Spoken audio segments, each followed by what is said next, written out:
Ladies and gentlemen, I will talk about the situation of Russian civil society activists, not just human rights defenders.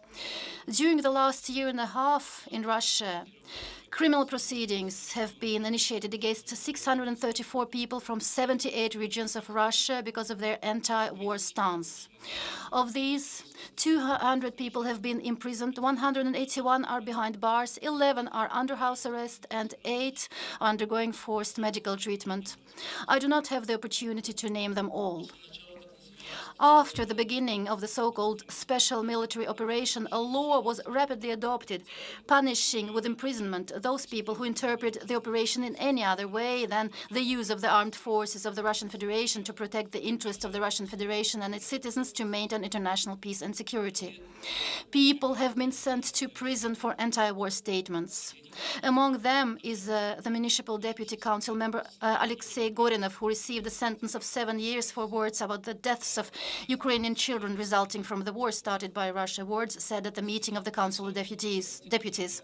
Among them, the opposition politician Ilya Yashin, who risked asking questions about the events in Bucha. Among them was Igor Baryshnikov, a lonely pensioner from the Kaliningrad region who was caring for his 97-year-old mother. In June this year, he was sentenced to 7.5 years for anti-war publications on social networks.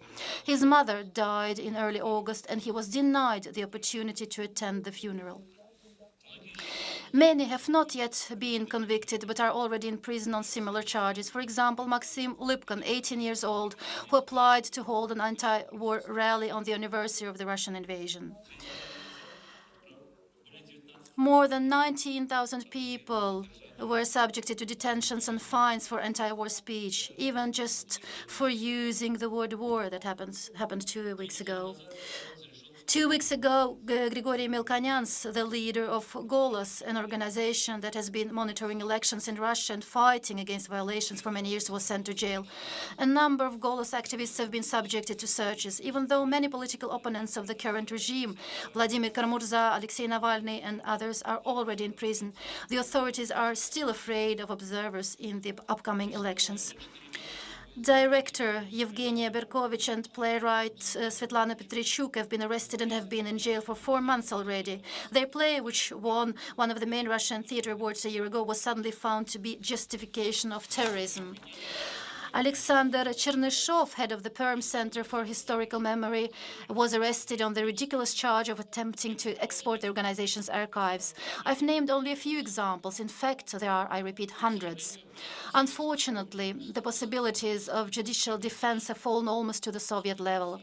Courts in Russia have not been defending the law for a long time. Judges almost always obediently fulfill the wishes of the Ministry of Justice and the prosecutor's office. This is not only a Russian problem, but it is particularly acute for Russia.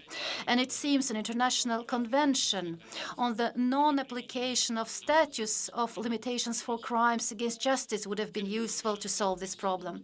Those who destroy this institution, police officers who write false reports, investigators and prosecutors who bring false charges, and of course judges who pass unjust verdicts, all of them should understand that they will be held responsible. Not only the civil society activists, but also public organizations in general are being persecuted.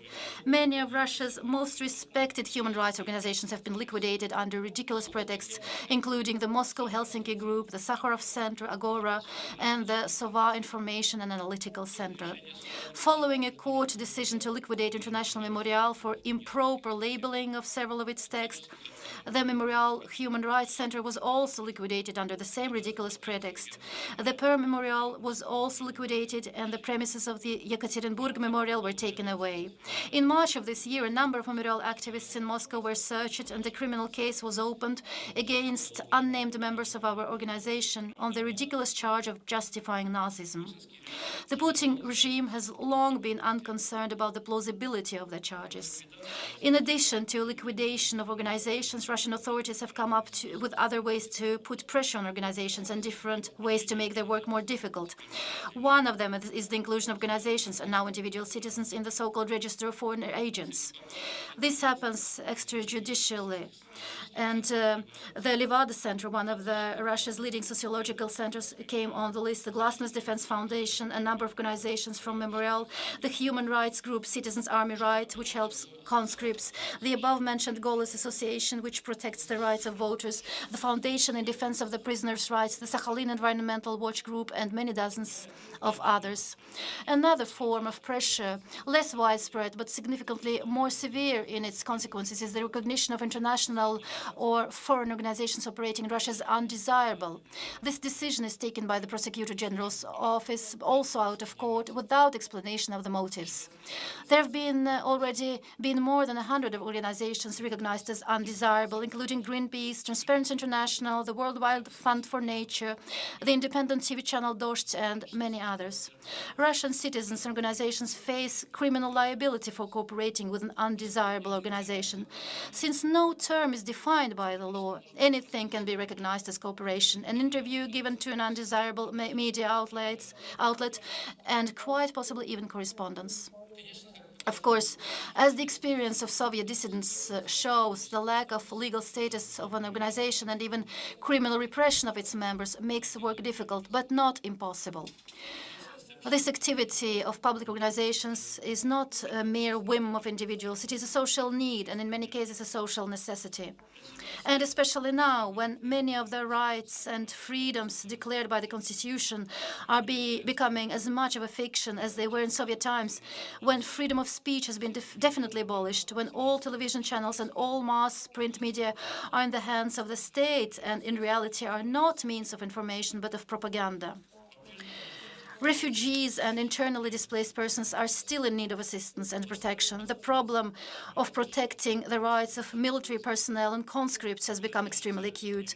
The problems of the disabled and prisoners are not going away. The persecution of political opponents of the authorities continues. Cases of disappearances without trace and torture are not being investigated, and it's still necessary to prevent electoral fraud. And civil activists are dealing with all these problems regardless of whether officials like it or not.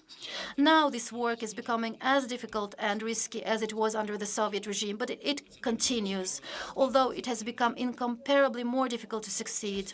Our predecessors of 40 years ago did not give up, and we are not going to.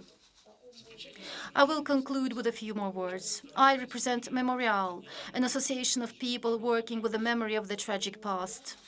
It is impossible to make people forget the past, and it is even more impossible when the past is coming back. And this return has practically already happened. And the return to Soviet methods of suppressing dissent is naturally accompanied by a return to Soviet historical myths, sometimes bizarrely distorted and amplified.